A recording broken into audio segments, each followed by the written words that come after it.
क्या आपने कभी सोचा है कि भक्त भगवान कृष्ण के साथ राधा की पूजा क्यों करते हैं? हम भगवान कृष्ण के साथ रुक्मिणी की पूजा क्यों नहीं करते? यदि आपने कभी अपने बड़ों से ये सवाल पूछा है और कभी जवाब नहीं मिला, तो आज हम आपको बताएंगे इसके पीछे की कहानी। संसार की दृष्टि में राधा की माता कीर्ति गर्भवती हुई, लेकिन उनके गर्भ में राधा ने प्रवेश नहीं किया।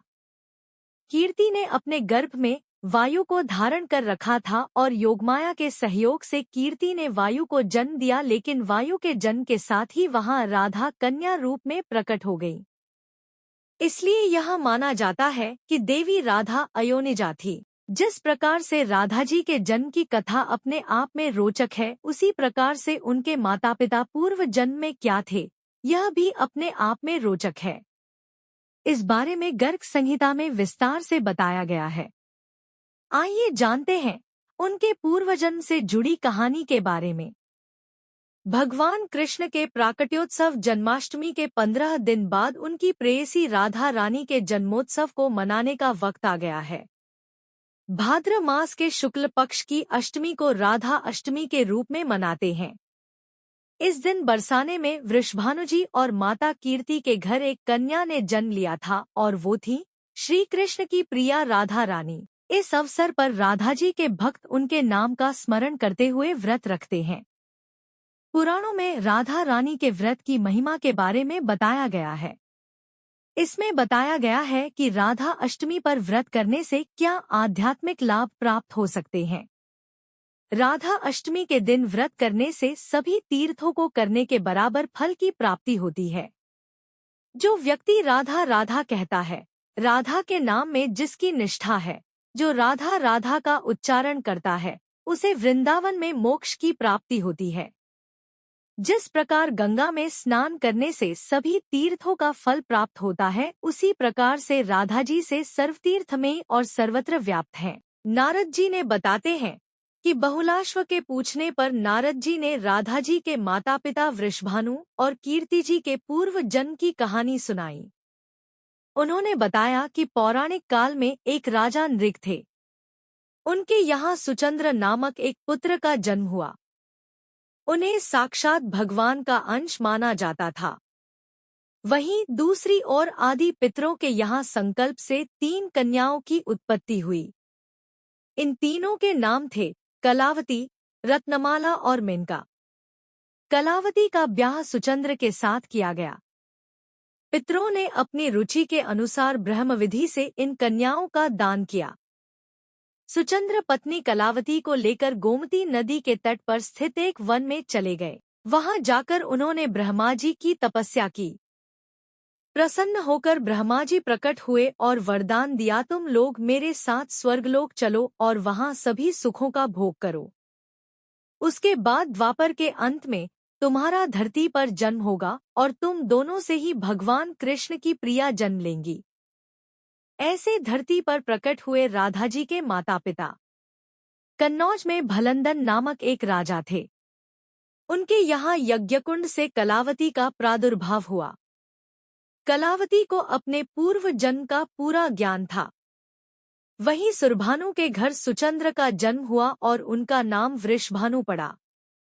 उन्हें भी पूर्ण रूप से अपने पूर्व जन्म का स्मरण था। वहीं नंदजी ने दोनों का रिश्ता जोड़ दिया। वहीं पूर्वजन्म के ज्ञान के कारण दोनों ऐसा चाहते भी थे और फिर इस प्रकार राधा जी का जन्म हुआ। राधा कृष्ण के प्रेम लीला संपूर्ण विश्व में विख्यात है और यह आज के दौर में एक प्रेरणा देता है। ब्रजधाम में राधा कृष्ण की लीलाओं का जो दृश्य दिखाया गया है, वह बेहद अद्भुत और अविश्वसनीय है। लेकिन क्या आपको राधा कृष्ण के पूर्व जन्म के बारे में पता है कि आखिर वह किसका रूप है? आइए जानते हैं इसके बारे में। शिव ने रची लीला राधा कृष्ण के अवतार की पुराणों के अनुसार एक बार भगवान शिव माता पार्वती के साथ कैलाश पर विहार कर रहे थे। तभी भगवान शिव ने माता पार्वती से कहा कि मेरी सभी इच्छाएं पूरी हो चुकी हैं, सिवाय एक इच्छा के, जिसे केवल तुम ही उसे पूर्ण कर सकती हो। तब माता पार्वती ने शिव से पूछा कि आपकी ऐसी कौन सी इच्छा है आप बताइए, मैं उसे अवश्य पूर्ण करूंगी। शिवजी की अनोखी इच्छा को मिली देवी पार्वती की मंजूरी। तब शिव ने माता पार्वती से कहा कि अगर तुम मुझ पर प्रसन्न हो तो एक बार तुम पृथ्वीलोक पर पुरुष के अवतार में जन्म लो और मैं तुम्हारी प्रियतम बनकर स्त्री के रूप में जन्म लूं। वहां तुम मेरे स्वामी और मैं तुम्हारी पत्नी बनकर रहूं। बस यही मेरी इच्छा है। माता पार्वती ने शिवजी की इस इच्छा को स्वीकृति दे दी। 9 रूपों में शिवजी हुए थे पृथ्वी पर अवतरित। माता पार्वती ने कहा कि भद्रकाली का मेरा स्वरूप पृथ्वी पर कृष्ण का अवतार लेगा और आप अपने अंश से स्त्री का रूप धारण कर लीजिए। तब शिवजी ने कहा कि मैं पृथ्वी पर 9 रूपों में प्रकट होऊंगा। सबसे पहले वृषभानुपुत्री राधा के रूप में जन्म लूंगा। तब मैं तुम्हारे साथ प्राणप्रिय होकर प्रेम विहार करूंगा। यह थे शिवजी के रूप। शिवजी ने माता पार्वती से कहा कि राधा के अतिरिक्त मैं कृष्ण की 8 पटरानियों के रूप में जन्म लूंगा, जिसमें रुक्मिणी, सत्यभामा, जाम्बवंती, कालिंदी, मित्रबिंदा, सत्या, भद्रा और लक्ष्मणा मेरा ही अंश होंगी। इसके साथ ही जो मेरे भैरव रूप हैं, वो भी पृथ्वी पर रमणी रूप धारण कर भूमि पर अवतरित होंगे। पुराण में बताया गया है कि देवी राधा भगवान श्री कृष्ण के साथ गोलोक में निवास करती है। एक बार देवी राधा गोलोक में नहीं थी, तब श्री कृष्ण अपनी एक अन्य पत्नी विराजा के साथ विहार कर रहे थे। राधा को इसकी जैसे कि सूचना मिली, वह गोलोक लौट आई। इन्होंने विरजा को श्री कृष्ण के संग विहार करते हुए देखा तो कृष्ण को भला बुरा कहने लगी। राधा को क्रोधित देखकर विरजा नदी बनकर वहां से चली गई। कृष्ण को बुरा कहने पर श्री कृष्ण के सेवक और मित्र श्रीदामा को क्रोध आ गया और उन्होंने देवी राधा का अपमान कर दिया। इससे देवी राधा और क्रोधित हो गई। इन्होंने श्रीदामा को राक्षस कुल में जन्म लेने का शाप दे दिया।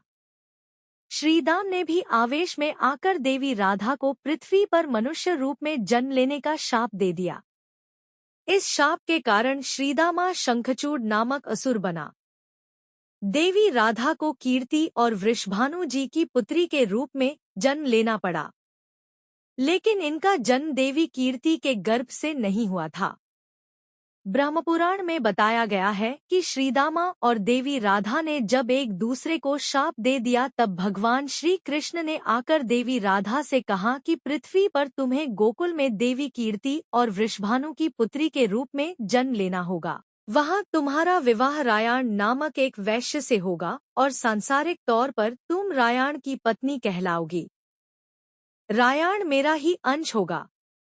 राधा रूप में तुम मेरी प्रिया बनकर रहोगी और कुछ समय तक आपका मेरा विछोह रहेगा। इस बात भगवान श्री कृष्ण ने कहा कि अब आप वृषभानु के घर में जन्म लेने की तैयारी करें। संसार की दृष्टि में राधा की माता कीर्ति गर्भवती हुई, लेकिन उनके गर्भ में राधा ने प्रवेश नहीं किया। कीर्ति ने अपने गर्भ में वायु को धारण कर रखा था और योगमाया के सहयोग से कीर्ति ने वायु को जन्म दिया, लेकिन वायु के जन्म के साथ ही वहां राधा कन्या रूप में प्रकट हो गई। इसलिए यह माना जाता है कि देवी राधा अयोनिजा थी। राधा जी का नाम जपने से विष्णुप्रिया माता लक्ष्मी की भी विशेष कृपा प्राप्त होती है। इस व्रत की महिमा को जानकर स्वयं नारद जी भी राधा अष्टमी के दिन व्रत करते थे और विधि विधान से पूजन करते थे। पुराणों में बताया गया है कि जो व्यक्ति इस लोक में राधा जन्माष्टमी के व्रत की कथा का श्रवण करता है, वह सुखी, मानी, धनी और सर्वगुण संपन्न हो जाता है। व्यक्ति को उसकी मनोकामना के अनुसार फल मिलता है। माता पार्वती ने कहा कि आपकी इच्छा अवश्य पूरी होगी। मैं इन सभी के साथ ऐसा विहार करूंगी जो इतिहास में आज तक किसी ने नहीं किया होगा। इसके साथ ही मेरी जया और विजया नाम की दोनों सखियां पुरुष रूप में पृथ्वी पर जन्म लेंगी, जो श्रीदामा और सुदामा होंगी। भगवान विष्णु भी पृथ्वी पर मेरे बड़े भाई बनकर पृथ्वी पर जन्म लेंगे, जो बलराम और अर्जुन के नाम से प्रसिद्ध होंगे, जो हर कार्य में मेरा साथ देंगे। यह कहानी दोस्तों केवल तथ्यों पर ही आधारित है।